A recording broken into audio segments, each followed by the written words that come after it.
अस्तित्व चाहता है कि आप जीवित रहें। ओशो, जिन्हें आचार्य रजनीश के नाम से भी जाना जाता है, एक आधुनिक युग के दार्शनिक, विचारक और आध्यात्मिक गुरु थे। उनके विचारों ने पारंपरिक धारणाओं को चुनौती दी और नई दृष्टि दी। उनके प्रवचनों का विषय मुख्य रूप से आत्मज्ञान, ध्यान और मानव अस्तित्व से जुड़ा होता है। अस्तित्व चाहता है कि आप जीवित रहें ओशो की प्रमुख पुस्तकों और प्रवचनों में से एक है। इस पुस्तक में ओशो ने मानव जीवन के सार, अस्तित्व के महत्व और जीने की कला पर अपने विचार व्यक्त किए हैं। अध्याय एक जीवन का उद्देश्य और अस्तित्व। ओशो मानते हैं कि जीवन का कोई पूर्व निर्धारित उद्देश्य नहीं होता। जीवन स्वयं में एक उद्देश्य है। जब हम अस्तित्व की भाषा को समझते हैं, तब हमें यह महसूस होता है कि जीवन को बस जीना चाहिए। उसे समझने या किसी लक्ष्य को पाने का प्रयास करने की आवश्यकता नहीं है। अस्तित्व चाहता है कि हम पूरी तरह से वर्तमान में जिएं और हर पल का आनंद लें। यह केवल हमारे सोचने का ढंग है जो हमें जीवन के उद्देश्य से भ्रमित करता है। ओशो कहते हैं कि जीवन एक दर्पण की तरह है, जो हम उसमें डालते हैं वही हमें लौटाता है। इसलिए यदि हम जीवन से खुशियां चाहते हैं तो हमें अपने भीतर से खुश रहना होगा। यह केवल अस्तित्व के साथ तालमेल में रहकर ही संभव हो सकता है। अध्याय 2 अस्तित्व का महत्व। ओशो के अनुसार अस्तित्व वह मूलभूत शक्ति है जो सभी जीवित और निर्जीव वस्तुओं को संचालित करती है। यह वह शक्ति है जो हमें जीवन देती है और जीवन को एक दिशा देती है। वह कहते हैं कि अस्तित्व हमें लगातार संकेत भेजता रहता है कि हमें कैसे जीना चाहिए, लेकिन हम उन संकेतों को अनदेखा कर देते हैं। अस्तित्व चाहता है कि हम एक सहज और सरल जीवन जिएं। जब हम जीवन की जटिलताओं में फंस जाते हैं, तब हम अस्तित्व के साथ अपने संबंध को खो देते हैं। ओशो के अनुसार हम जीवन के साथ संघर्ष नहीं कर सकते।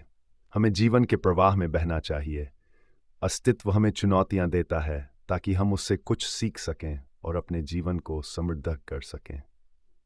अध्याय 3 ध्यान और चेतना। ओशो के विचारों में ध्यान का बहुत महत्वपूर्ण स्थान है। वह कहते हैं कि ध्यान वह माध्यम है जिसके द्वारा हम अस्तित्व से जुड़ सकते हैं। ध्यान हमें वर्तमान में रहने की क्षमता प्रदान करता है, जो अस्तित्व के साथ हमारा संबंध मजबूत करता है। ध्यान एक ऐसी अवस्था है जहां हमारा मन शांति में होता है और हमारे भीतर की चेतना जागृत होती है। यह हमें जीवन के हर क्षण को पूरी तरह से अनुभव करने का मौका देता है। ओशो के अनुसार ध्यान हमें हमारी सच्ची पहचान से मिलाता है। जब हम ध्यान में होते हैं तो हम अपने अस्तित्व के साथ एक हो जाते हैं।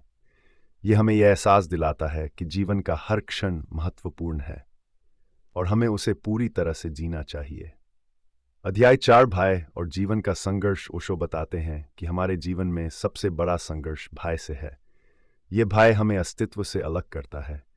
हम हमेशा अपने भविष्य के बारे में चिंतित रहते हैं, अपनी असफलताओं से डरते हैं और समाज द्वारा लगाए गए नियमों के कारण जीवन को सही मायनों में जीने से डरते हैं। ओशो का कहना है कि हमें अपने भीतर के इस भय से मुक्त होना चाहिए। अस्तित्व हमें सुरक्षित और संरक्षित रखता है और हमें उस पर पूरा विश्वास होना चाहिए। जब हम अपने भीतर के भय से मुक्त हो जाते हैं, तभी हम जीवन को पूरी तरह से जीने की क्षमता विकसित कर पाते हैं। अध्याय 5 प्रेम और स्वतंत्रता। ओशो प्रेम और स्वतंत्रता को एक साथ जोड़ते हैं। वह मानते हैं कि सच्चा प्रेम वही होता है जो स्वतंत्रता देता है। प्रेम का अर्थ है दूसरे व्यक्ति को उसके अस्तित्व में स्वीकार करना और उसे उसकी स्वतंत्रता का पूरा सम्मान देना। प्रेम वह माध्यम है जो हमें अस्तित्व के करीब लाता है। ओशो कहते हैं कि समाज द्वारा निर्धारित प्रेम की परिभाषाएं अक्सर बंधनों से भरी होती हैं। सच्चे प्रेम में कोई बंधन नहीं होता। जब हम दूसरे व्यक्ति को उसकी स्वतंत्रता के साथ स्वीकार करते हैं, तभी हम अस्तित्व के साथ सच्चे अर्थों में जुड़ पाते हैं। अध्याय 6 जीने की कला। जीने की कला वह है जो हमें अस्तित्व के साथ एकरूप होने में मदद करती है।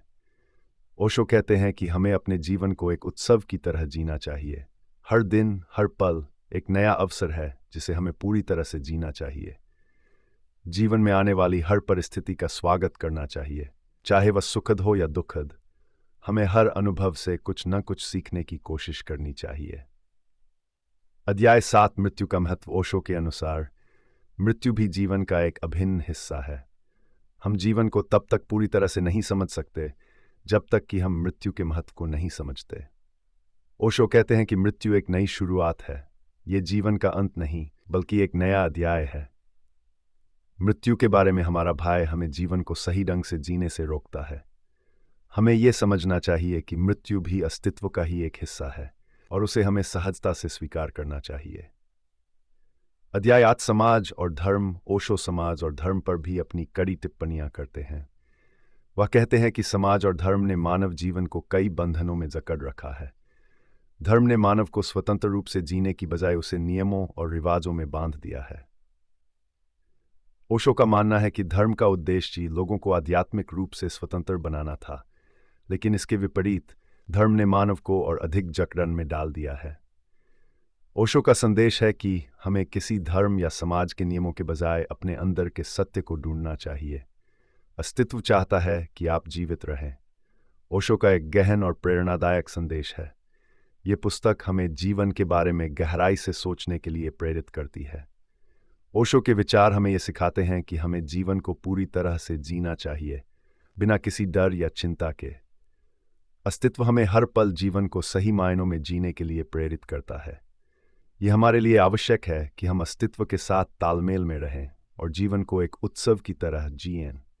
ओशो के विचार हमें आत्मज्ञान, स्वतंत्रता, प्रेम और ध्यान के माध्यम से एक समृद्ध और सार्थक जीवन जीने की प्रेरणा देते हैं।